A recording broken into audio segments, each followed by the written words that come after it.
On this Tuesday night, we take you inside the ICU.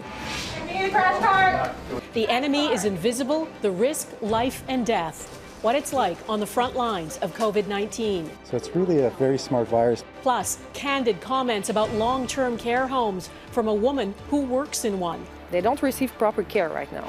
New details on the Nova Scotia mass murder, what the RCMP are revealing. First fires, now floods, disaster and heartache hit Fort McMurray, Alberta again. Plus, impersonal, imperfect and unparalleled. Can you hear me? The perils of virtual parliament. Global National with Donna Friesen.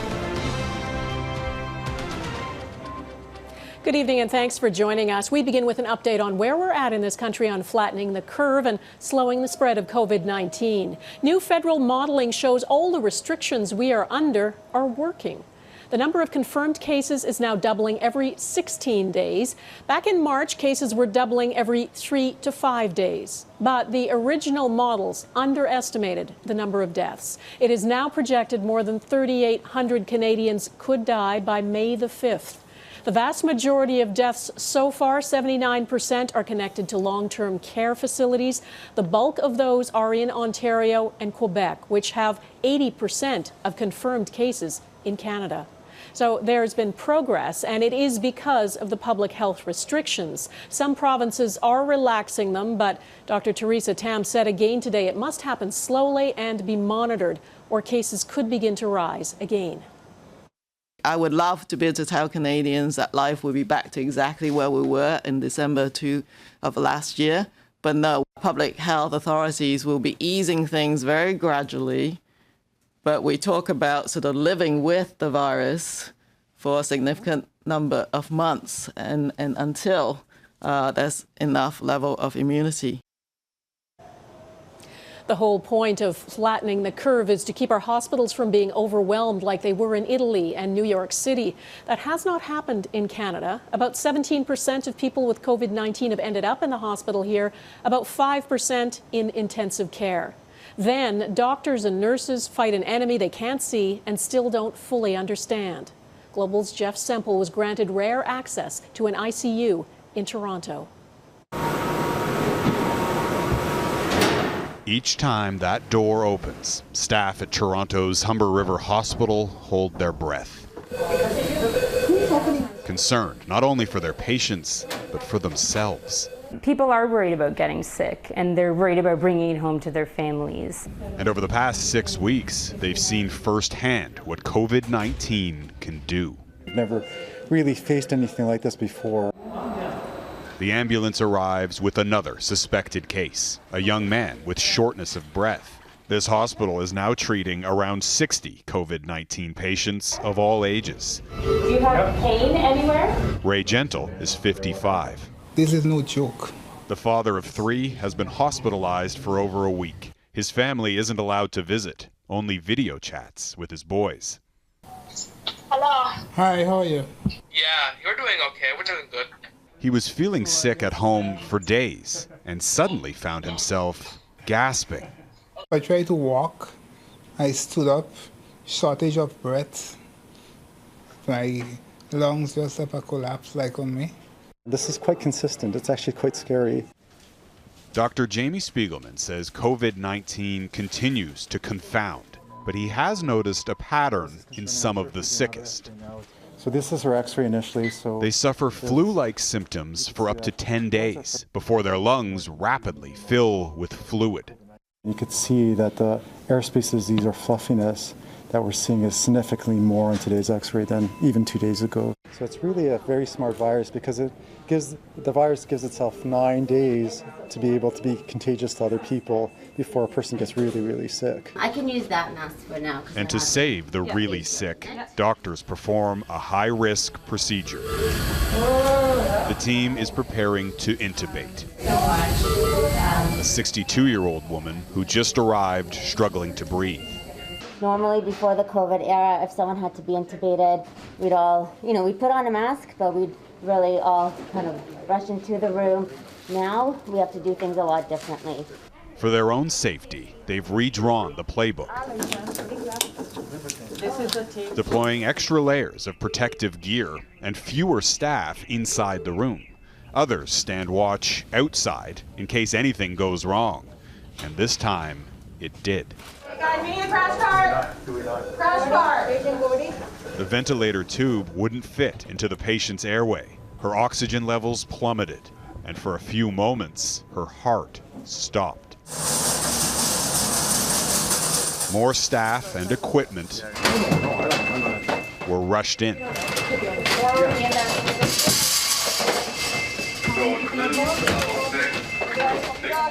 The doctors performed chest compressions and in the end saved her life. All you want to do is help these people and our patients, but just watching them desaturate so quickly and not be able to do everything that we can all the time to help them it is really frustrating. The patient remains in critical condition, but hospital staff have given her and others a fighting chance. They're done for the day and will be back here again tomorrow.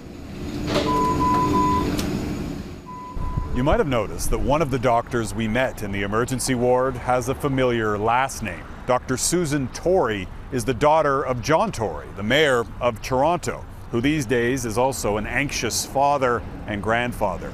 We'll bring you an intimate look at a family on the front lines of this crisis coming up this Sunday on our special program, The New Reality. Donna? Looking forward to that. Jeff Semple in Toronto, thank you. And you can watch Coronavirus, The New Reality, every Sunday at 7 right here on Global. We are tracking the numbers closely tonight as Canada hits another milestone. There are now more than 50,000 confirmed cases of COVID-19 across the country. More than 2,800 people have died. So far today, more than 1,500 new cases have been confirmed. Most of them are in Ontario and Quebec. In Atlantic Canada, there have been no new cases in New Brunswick, for example, for more than a week. Newfoundland and Labrador has reported just 2 new cases in the last week. Those numbers are a sign physical distancing is working, but it doesn't mean the virus is gone, just that we have to learn to live with it. Eric Sorensen takes us through the latest federal projections. The spread of the coronavirus is slowing in Canada, and with that, growing anticipation the country is edging towards opening up the economy.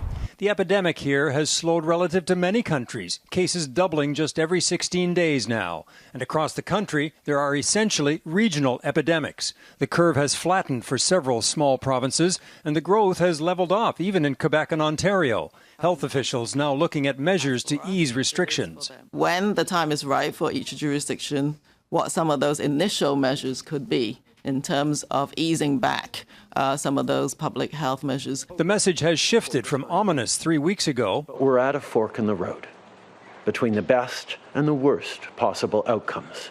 To cautiously optimistic today. You already know that if your neighborhood doesn't have new cases, if your province is flattening the curve, this is a good sign. Canada is gradually containing the epidemic. Weeks ago, each infected Canadian was infecting at least 2 other people. That was exponential growth. That number has now been brought down to just over 1 other person. And if you can bring it below 1, the epidemic will die out.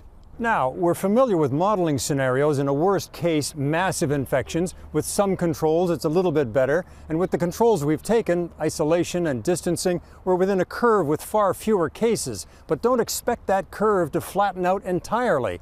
What with getting back to somewhat normal life, you can expect to see some waves in the fall and possibly the winter. It's not that after the first wave we're in the clear. We're anticipating a second, third, who knows how many waves, but we're trying to find a manageable level in terms of, as you say, opening up the economy. It also means vulnerable populations, older and in group settings, will continue to be at risk. Where ages are available, Canadians over 60 account for 95% of COVID-19 deaths. So provinces have to be prepared to pull back again if necessary. You have to have your finger over the cancel button at all times to have people rush back inside. Because the second you detect a signal of an outbreak, you've got to swoop in with enormous public health infrastructure. For now, we're not through the first wave. Ottawa's model suggests by this time next week, an additional 500 to 1,100 Canadians will have died from COVID-19. Eric Sorensen, Global News, Toronto. The Premier of Quebec, the province with the most cases and the most deaths from COVID-19, says there will be no immediate return to normal life, but François Legault did outline more plans today for gradual relaxing of restrictions. On May 4th, stores outside Montreal with an outdoor entrance will be allowed to reopen, not shopping malls, though. On May 11th, that will apply to stores in the Greater Montreal area. Manufacturers with 50 employees or less can restart May 11th, along with the construction industry, but strict public health rules and physical distancing will remain. In a big hit to local news, Post Media has announced it is shutting down 15 local newspapers because of the financial fallout from COVID-19. The community papers are all in Ontario and Manitoba. About 30 people will lose their jobs. The company is also laying off 50 people from its sales units. Post Media says it's taken a significant hit from the loss of print and digital ad revenue during the pandemic. Executives and managers are also taking pay cuts. You can get a full list of the affected publications on our website, globalnews.ca/globalnational. Now to Nova Scotia. The RCMP there provided more details about the mass murder of 22 people, including a clearer timeline of the gunman's movements. And there's surveillance footage which shows he stayed in an industrial area overnight before carrying on with more murders in the morning. It's of great interest to us what the suspect or the gunman had done at that location, but we do know that he spent the evening there. We've searched that area thoroughly, but we are making a plea to anyone in that area, if they had seen anything suspicious, to please contact the police. Global's Sarah Ritchie is with me from Halifax. Sarah, what more did we learn from the RCMP today? Yeah, these new surveillance images, Donna, really show us, fill in some of the gaps of the timeline that RCMP had released last week and what the gunman was doing on Saturday night and into Sunday morning. It really helps underscore just how quickly he was moving. We know, for instance, the first 911 call in Portapique came in just after 10 p.m. on Saturday. Police arrived there at 10:26, and it's just 9 minutes later that a witness says they saw that mock RCMP cruiser leaving the area through a field. So we know there wasn't a lot of time there. The gunman in all of that had managed to kill 13 people and light 3 structures on fire before slipping away. By 11 o'clock, the gunman is 25 kilometers away in the community of De Bert. We know he spent the night there, not leaving until 5:30 the next morning.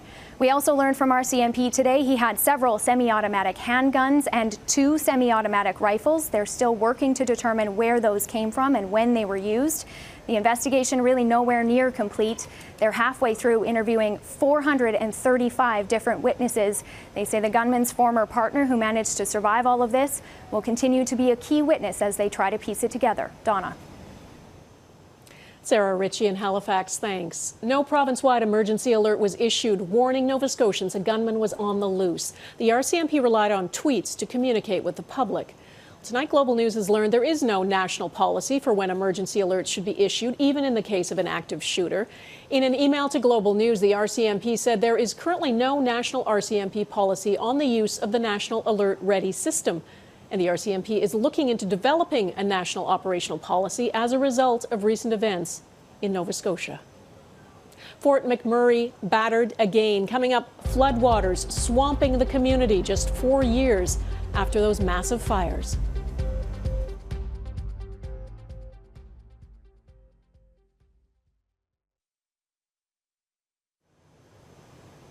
Coping with this new reality is tough enough. Now people in Fort McMurray, Alberta are dealing with the worst flooding in more than a century. Thousands of people there have been forced to flee their homes. And as Heather Yourex-West reports, many of them lost everything in the wildfires 4 years ago. For Brian Jean, this has been a sickening feeling of deja vu. This flood is much like the fire was. Most of my family in waterways have lost their home. Jean, a former Alberta politician, lost his house during the 2016 wildfire. Now, like so many others in the community, he's facing the thought of losing everything again. There are hundreds of homes literally have water damage. My home in Draper was totally submerged by water. As many as 12,000 people have been forced from their homes because of rising water. The spring breakup causing ice jams, and the timing could not be worse. The combination of dealing with evacuations alongside COVID-19 is one that's been discussed for several months. Evacuation centers are drive-through only. Crowded shelters are out of the question. This evacuation is happening at a time when people are already hurting financially. We know that a flooding event during COVID-19 response is having exceptional impacts on people. Local accommodations filled quickly. Evacuees had to be sent to neighboring communities, even oil sands work camps up north. I'm hoping that this time around it isn't going to last as long as it did last time. Alberta's premier toured the flood site Monday, pledging to support the area in any way necessary. Canada's military could be asked to help as well, though a formal request has not yet been made. For a community that's been through so much already, it's a lot to take in. But Gene says he has the gift of perspective. He lost a son a year before the 2016 blaze. Once you lose something you really love,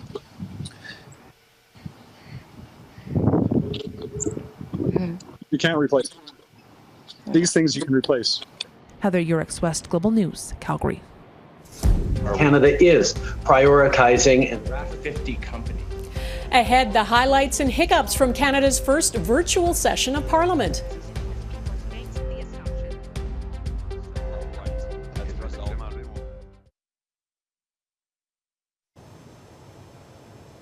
Canadians are used to drama on Parliament Hill, but we've never seen Parliament quite like this. MPs took part in an historic virtual House of Commons session today, and they discovered, like the rest of us, that moving meetings online can lead to a new set of hiccups. Abigail Beeman explains. The Honourable Minister of Health, Ms. Haidu, please unclick your mute. Problems familiar to anyone who's braved a big group chat. Too dark, too close. Can you hear me? Can you hear You're on. Mr. Speaker, I'm not hearing any sound. And that pesky mute button. You turned off, you're muted again. Not even the top boss is immune. Here it's the Prime Minister. I've switched my language to English. But this was a feat never before attempted, getting hundreds of MPs up and running virtually with translation. Having a public meeting on Zoom is not a huge concern. I'm much more concerned about what's happening with classified information and whether that's being encrypted properly. And for the most part, it worked. Can the Prime Minister explain why Health Canada has to this point been unable to implement a fast-track process? Opposition MPs trying to hold the government accountable, but with no heckling and less drama than in the House. Almost strange to watch the official opposition leader take on the Prime Minister, one-on-one, screen to screen. We've seen around the world problems with test kits that have been faulty or unreliable. Of 338 MPs, 280 were present. A few tweeted out they were having technical issues. And if they're somewhere remote and they don't have the broadband or the internet connection, then they're going to feel that they're not part of it, and I think that's a problem. Oh, and remember we said no heckling? Well, the Speaker does have one trick up his sleeve. I do have the ability to mute individual members. I don't want to go there, so I'll just leave it at that. New tools adapting to a new virtual reality. Abigail Beeman, Global News, Ottawa.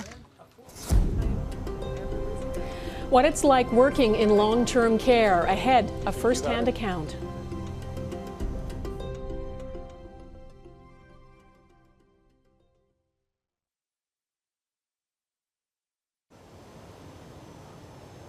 So many frontline workers all over the world have died of COVID-19, including more than 100 in the UK. And so today there was a moment of silence to honor them. In Quebec, a second care worker has died of complications from COVID-19. 31-year-old Stephanie Tessier was an orderly at a seniors' residence north of Montreal.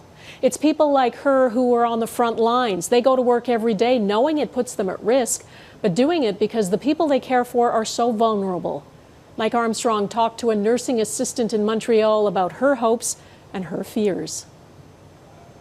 You've come out during one of your breaks. Thank you very much, because I'm sure those breaks are extremely important. Yes, and rare. What do you do when you go back in? Once I go back in is to make sure that everybody's fine, to make sure that I take all the temperature. I have a lot of antibiotics that I have to give intramuscularly, and I have to wrap 2 dead bodies. When I spoke to you a few days ago, You had almost forgotten how many people you'd wrapped in the preceding few days. Me, honestly, I think I wrapped already 6. That's just you? In 1 week, yeah, that's just me. In the whole center, I heard there is over 30 deaths. There are thousands and thousands of healthcare workers like yourself who are off the job. How understaffed are you? I don't know, maybe 30 to 50% understaffed. By example, on my floor today, I'm the only one. We're supposed to be 1 nurse and 2 nurse assistants, and I'm the only one. For how many patients? For 29 plus 13, so about 35 residents. What does it mean when you're understaffed like that? What kind of care are the patients getting? That means the patient's gonna get less care. I'm gonna get less time with every resident. There is things that I won't be able to do. There is medication that I won't be able to give.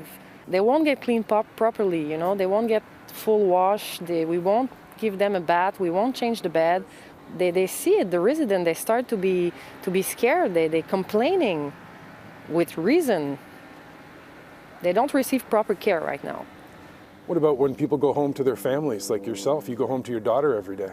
Yeah, I'm not scared because she's 3 years old, and there is good possibilities that she fights it. But yes, I'm scared for my daughter, not for me, but for my daughter. Do you think you had it? I think I have it. I think I have it for sure. Working in the red zone, working with low staff like this, everything is infected. We touch everything. It's not true that it's safe, or I think I have it. Valerie Verret says she wants to be tested and is still waiting for that to happen. That is Global National for this Tuesday. I'm Donna Friesen. Today is the 30th National Day of Mourning in Canada. It's a day to honor those who have died, were injured, or fell ill as a result of their job. And it takes on an even more poignant meaning today as we honor all the frontline workers in this pandemic. Thanks for watching. Take care of yourselves. Bye-bye.